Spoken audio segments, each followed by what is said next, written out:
attendrai.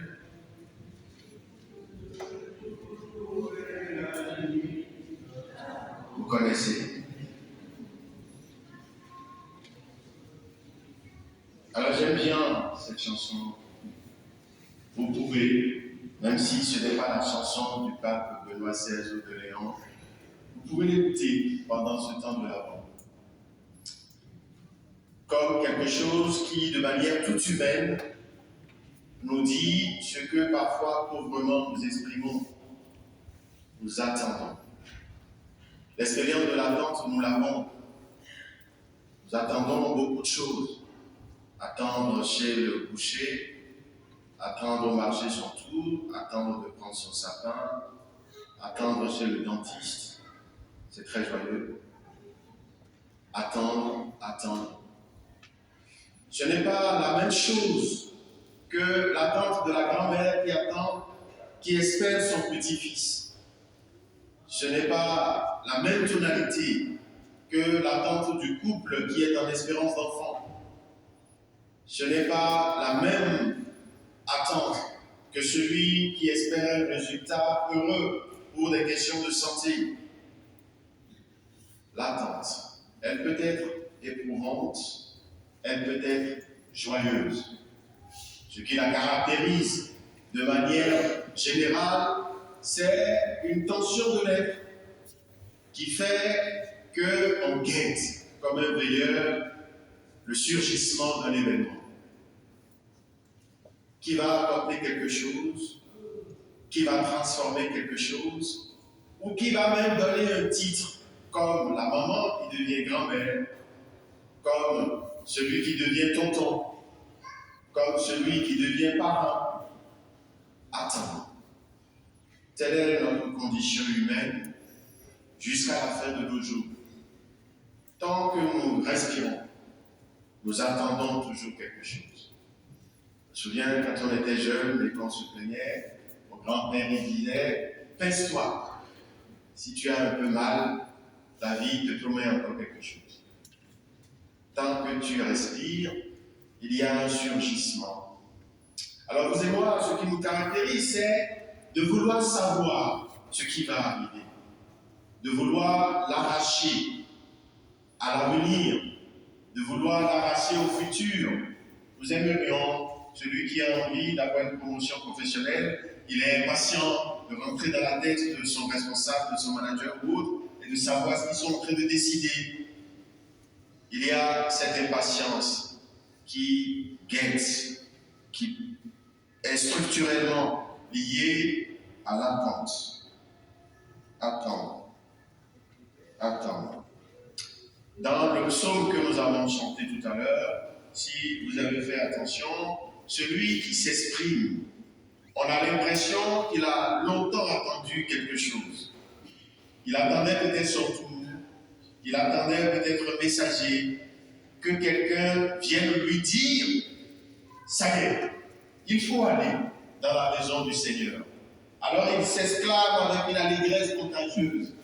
Quelle joie, quelle joie. On peut s'autoriser à traduire quel bonheur j'ai ressenti, quelle allégresse, quel bonheur. Et je dirais, c'était le kiff. Quand on m'a dit, allons à la maison du Seigneur. Quelle joie. Quand on m'a dit, allons à la maison du Seigneur. C'est un appel qu'il a reçu. On lui a dit, il faut aller dans la maison du Seigneur. Mais aller dans la maison du Seigneur, pour vous et moi, pour celui qui croit, ce n'est pas simplement aller dans un bâtiment. Vous avez vu, pendant la consécration de Notre-Dame, tous les rites qui se font quand on consacre, bénit une église, ce qui se fait à l'autel. Vous avez vu l'archevêque de Paris arroser cet autel d'huile, malaxé comme si on faisait un massage de l'autel.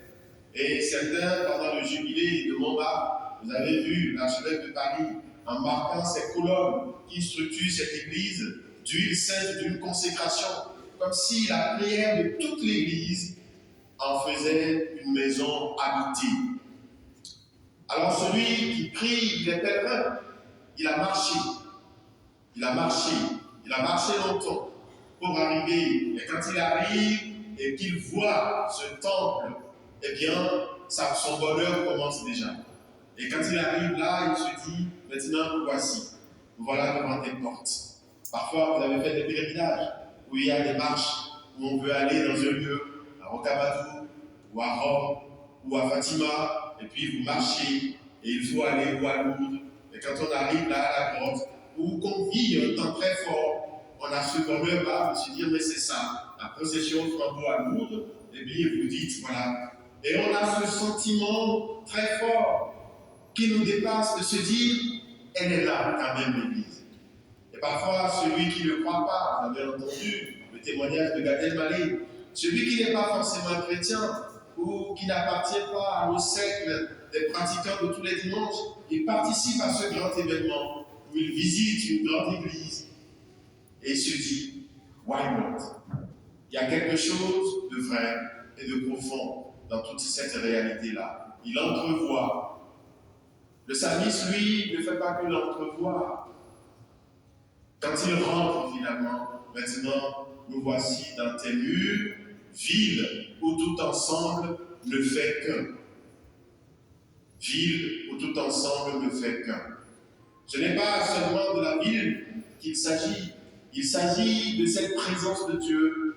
Comme s'il était en train de dire, là, quand je suis venu à ta rencontre, quand j'ai répondu à ton appel, j'ai senti au plus profond de moi que c'est là qu'il me fallait être. Il y a un bonheur à être dans ta présence. On a l'impression qu'on est réconcilié avec soi-même. Il y a quelque chose qui me parle au plus profond. Il y a quelque chose qui m'attire. Je ne sais pas exactement comment l'exprimer. J'ai plusieurs fois rapporté ici le témoignage de Véronique, cette comédienne qui jouait dans une pièce de Fabrice Adjad et qui disait « Moi, je n'allais pas à la messe. » Et je me dis comment des gens intelligents, ça c'est pour nous, peuvent aller à la messe. Et elle voyait ce grand philosophe et se dit, mais ce type, il est connu, il écrit plein de bouquins, il est reconnu par ses pairs, il va à la messe. Et lorsqu'elle part ce week-end et qu'ils lui disent, eh bien, est-ce que tu ne veux pas venir avec nous?